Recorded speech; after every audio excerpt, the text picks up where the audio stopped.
नमस्कार, स्वागत है आपका एबीपी गंगा में। मैं अवधेश। बुलेटिन की शुरुआत करते हैं एक बड़ी खबर के साथ। लखनऊ से बड़ी खबर है, जहां पर एक कार अचानक आग का गोला बन गई। घटना कालीदास मार्ग की है।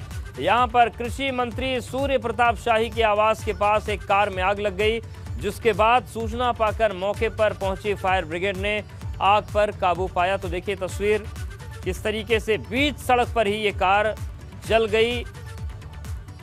कालीदास मार्ग की ये घटना है। हालांकि फौरन फायर ब्रिगेड को बुलाया गया। फायर ब्रिगेड ने आग पर काबू पाया और लेकिन कार को अच्छा खासा नुकसान हो गया। कार जलकर राख हो गई।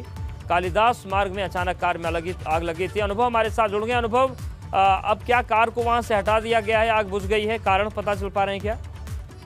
देखिए, बिल्कुल कार में जो आग लगी थी, पहले फायर ब्रिगेड को फोन किया स्थानीय लोगों ने और फिर फायर ब्रिगेड पहुंची। एक गाड़ी पहुंची, उसमें जो आग लगी थी उस पर काबू पाया। हालांकि थोड़ी मशक्कत भी करनी पड़ी, क्योंकि कार में आग लगी थी और कोई पैसेंजर व्हीकल था जो 5 कालीदास मार्ग जो है उससे अगर हम कहें आगे की तरफ जो 9 कालीदास मार्ग है वहीं पर ये खड़ा था वाहन और अचानक से आग लगी। बताया जा रहा है कि सर शॉर्ट सर्किट की वजह से ये आग लगी है। आजकल हमने देखा है कि गाड़ियों में, ज्यादातर गाड़ियों में इसी तरीके से अचानक से आग लग जाती है और वहाँ पर जो लोग मौजूद थे उन्होंने तुरंत फोन किया, फिर फायर ब्रिगेड की टीम वहाँ पहुंची। पर देखिए, वीआईपी इलाका है और जिस तरीके से आप तस्वीरें हम दिखा रहे हैं दर्शकों को, किस तरीके से आग लगी है। पहले ऊपर की तरफ लगी है, फिर टायर में आग पहुंची है। तो कहीं न कहीं वहाँ पर आसपास लोग भी हैं, गाड़ियां भी कई सारी खड़ी हैं। पर ये जरूर है कि वहाँ पर फायर ब्रिगेड ने पहुंचकर आग पर तो काबू पाया ही है, गाड़ी को भी वहाँ से हटा लिया है। शुक्रिया अनुभव आपका जानकारी के लिए, अपडेट्स के लिए।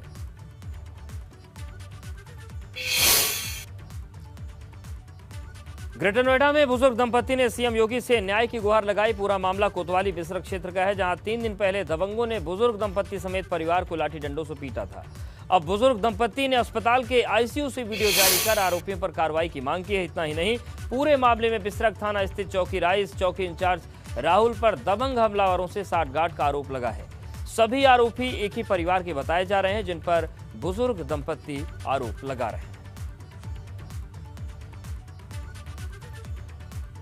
मैं आपके आगे हाथ जोड़ती हूँ, मेरी जान को खतरा है। हम गरीब लोग हैं, हमें जान से मारने की धमकी दे रहे हैं। वे बाहर अभी डोल रहे हैं, हमारी रक्षा करी जा। हम गरीब लोग हैं और मुझ पे इतना बोला नहीं जा रहा।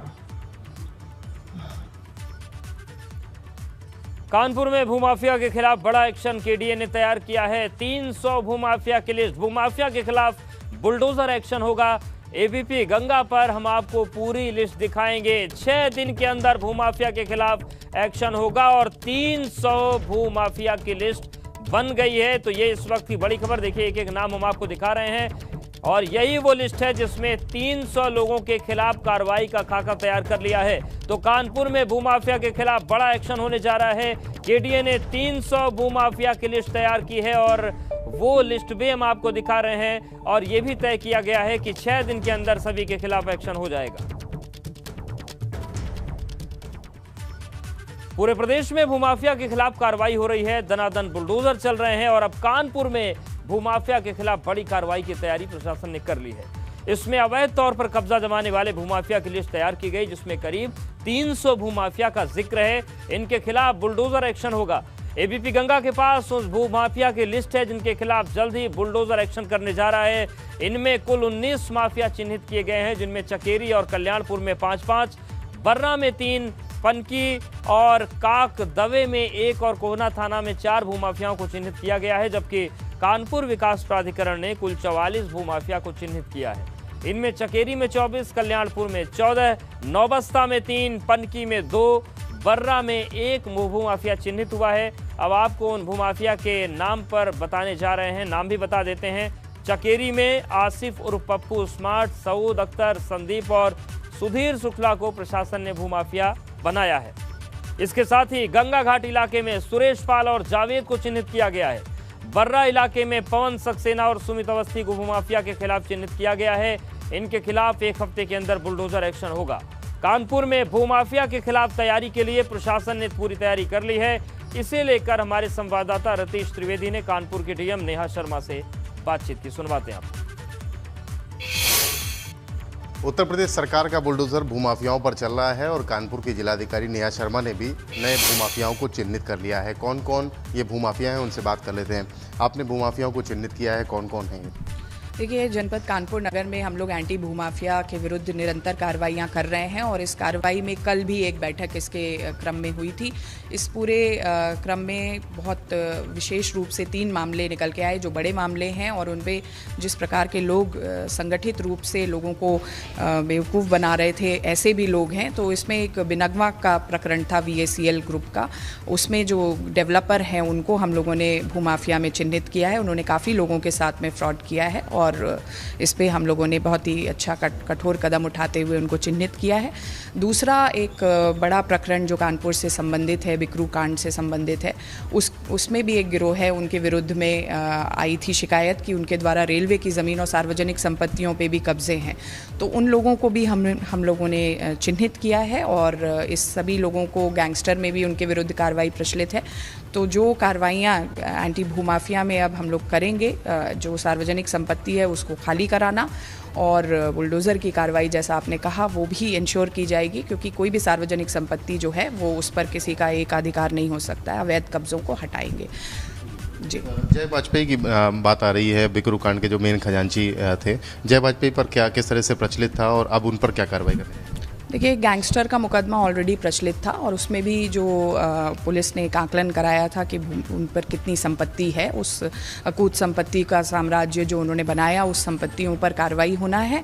साथ ही साथ में एक ये पैरेलली शिकायत आई थी कि सार्वजनिक संपत्ति पे भी उसके द्वारा कब्जा किया गया, इसलिए वो एंटी भूमाफिया में भी अब चिन्हित हैं और निश्चित ही इस पर हम लोग कठोर से कठोर कार्रवाई जो इस पूरे उसमें अभियान में हम लोग रूपरेखा बनाकर करते हैं वो हम लोग जल्द से जल्द इंश्योर करेंगे।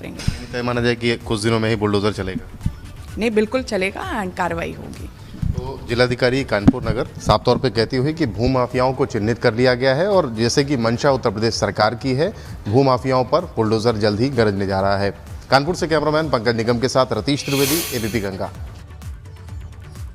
वाराणसी के ज्ञानवापी मस्जिद का सर्वे लगातार चल रहा है। शुक्रवार को मस्जिद का सर्वे शुरू हुआ था। आज 3 बजे से एक बार फिर से सर्वे शुरू होगा। हमारे संवाददाता नीतीश पांडे की रिपोर्ट।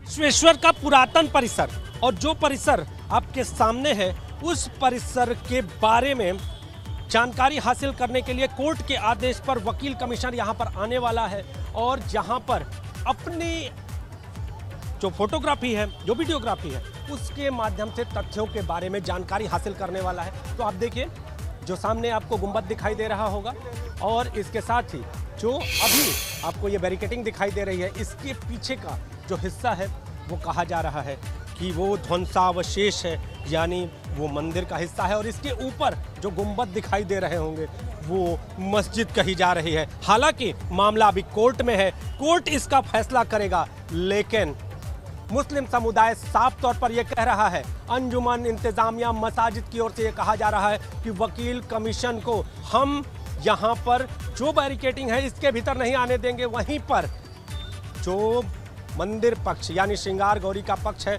वो ये कह रहा है कि कमीशन होकर रहेगा।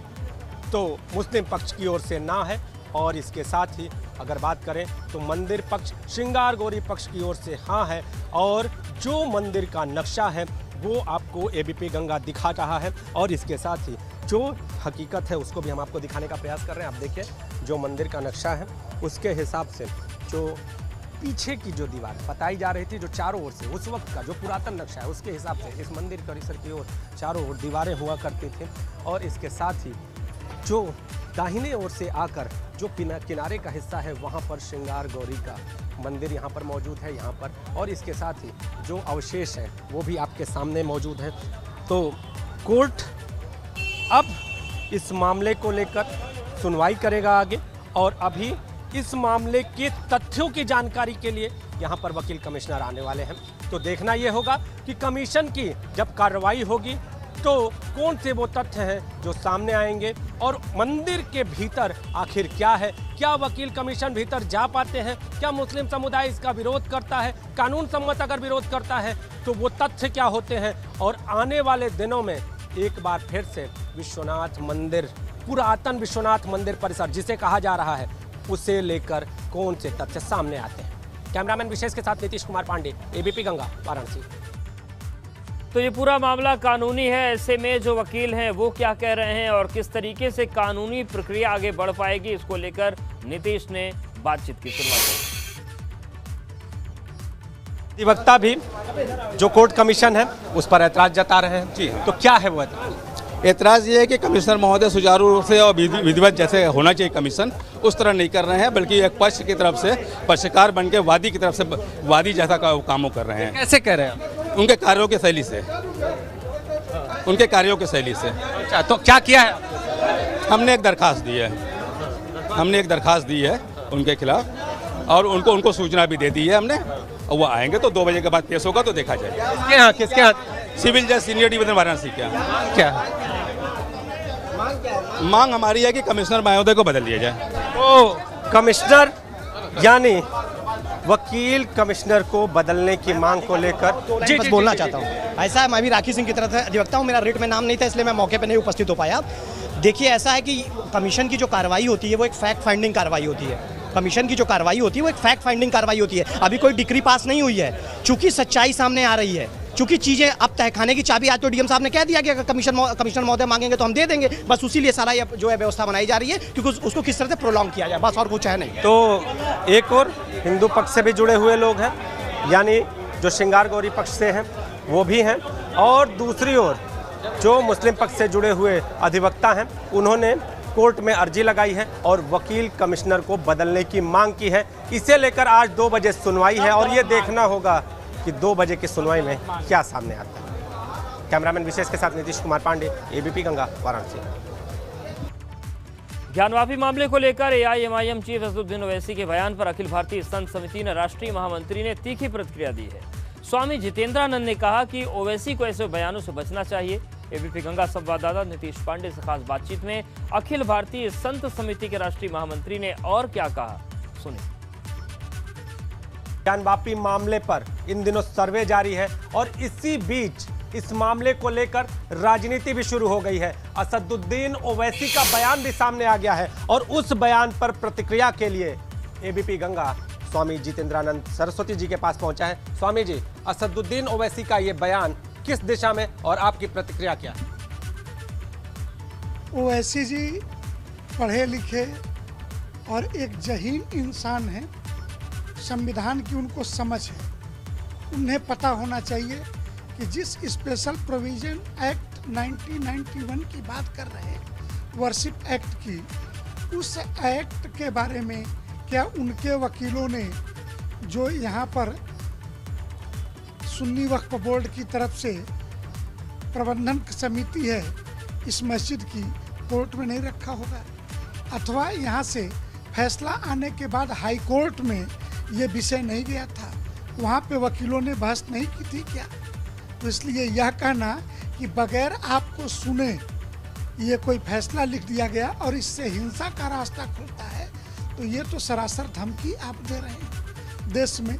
और कोई अल्पसंख्यक देश के बहुसंख्यक को हिंसा की धमकी दे, ये ठीक पद्धति नहीं है। यह देश संविधान से चलेगा, कानून से चलेगा और न्यायालय के आदेशों से। अगर हमारे और आपके बीच असहमति है तो असहमति को सुलझाने के 2 ही रास्ते हैं, या तो आइए वार्ता के मेज पे बैठ के सुलझाते हैं, और नहीं तो दूसरा रास्ता है न्यायालय जो कहे उसको मानिए। तो वार्ता के मेज पे आप आए नहीं और न्यायालय को आप मानने को तैयार नहीं, तो हम क्या माने? आपका स्वभाव जिद्दी है या मेरा स्वभाव जिद्दी है? इसलिए ऐसी धमकियों से न हिंदू समाज डरने वाला है, न यह देश डरने वाला है। ये 21वीं सदी का भारत है और हिंदू पुनरुत्थान का भारत है। स्वामी जितेंद्रानंद सरस्वती जी का असदुद्दीन ओवैसी पर कड़ा निशाना, और साफ तौर पर उन्होंने कहा कि जो लोग जानकार हो उन्हें विवादित बयान देने से बचना चाहिए। कैमरामैन विशेष के साथ नीतीश कुमार पांडे, एबीपी गंगा, वाराणसी। और इस बीच बड़ी खबर प्रयागराज से है। कांग्रेस नेता के साथ आजम खान का पोस्टर सोशल मीडिया पर वायरल हो रहा है। कांग्रेस नेता इरशाद उल्ला ने आजम खान को कांग्रेस में आने का प्रस्ताव दिया है और पोस्टर में लिखा है कि कांग्रेस में आइए, आपका स्वागत है। पोस्टर में कांग्रेस महासचिव प्रियंका गांधी की तस्वीर भी मौजूद है। आचार्य प्रमोद कृष्णम सहित अन्य नेताओं की तस्वीरें भी इसमें लगी हुई हैं। तो देखिए, यही वो पोस्टर है जो हम आपको दिखा रहे हैं। और कांग्रेस नेता के साथ आजम खान का पोस्टर सोशल मीडिया पर वायरल हो रहा है। ये कांग्रेस नेता इरशादुल्लाह है। आजम खान के साथ जो भी समाजवादी ने जो भी इनके साथ जो हो रहा है, जिस तरीके से इनके साथ उपेक्षा हो रही है और इनके साथ जो है जो भी सौतेला व्यवहार हो रहा है, समाजवादी ने इनके साथ हमेशा इनके साथ अच्छा नहीं किया। तो उसी हमारा पोस्टर लगाने का मकसद यही था कि उनको नेता भेजने कि आइए समाजवादी को इस्तीफ़ा देके कांग्रेस में आइए और जो आपका सम्मान है, जो कद है, वो कांग्रेस में आपको मिलेगा। राज ठाकरे के अयोध्या दौरे से पहले सियासत तेज हो गई है। भाजपा सांसद बृजभूषण शरण सिंह ने राज ठाकरे को अयोध्या में नहीं घुसने की चेतावनी दी, जिसके बाद आज गोंडा सहित कई जगहों पर बैनर और पोस्टर लग गए हैं, जिसमें से 5 जून को अयोध्या चलने का लोगों से आह्वान किया गया है। बृजभूषण शरण सिंह का कहना है कि जब तक राज ठाकरे उत्तर भारतीयों से अपमान पर माफी नहीं मांग लेते, तब तक उन्हें अयोध्या में नहीं घुसने देंगे। तो देखिए, चौराहों पर, सड़कों पर बड़े बड़े बैनर लग गए हैं और चुनौती दी गई है और अपील की गई कि राज ठाकरे माफी मांग लें। बहराइच में भी 5 जून को अयोध्या चलो की लगी होर्डिंग दिखाई दे रही है। यहां भी होर्डिंग में राज ठाकरे माफी मांगे या वापस जाने की बात लिखी है। कैसरगंज से बीजेपी सांसद बृजभूषण शरण सिंह की तरफ से होर्डिंग लगवाई गई है। राज ठाकरे के उत्तर भारतीयों को अपराधी कहे जाने से नाराज हैं बीजेपी सांसद बृजभूषण शरण सिंह। कैसरगंज लोकसभा के जरवल में गोंडा लखनऊ हाईवे पर भी ये होर्डिंग लगा दी गई है। तो राज ठाकरे 5 तारीख को अयोध्या आने की तैयारी में है और इन सब के बीच बृजभूषण शरण सिंह ने मोर्चा खोल दिया है। उन्होंने ये भी स्पष्ट किया है कि ये मेरा व्यक्तिगत मामला है, व्यक्तिगत राय है, पार्टी की राय नहीं है, लेकिन मैं माफी मांगने के बाद ही उन्हें अयोध्या में घुसने दूंगा।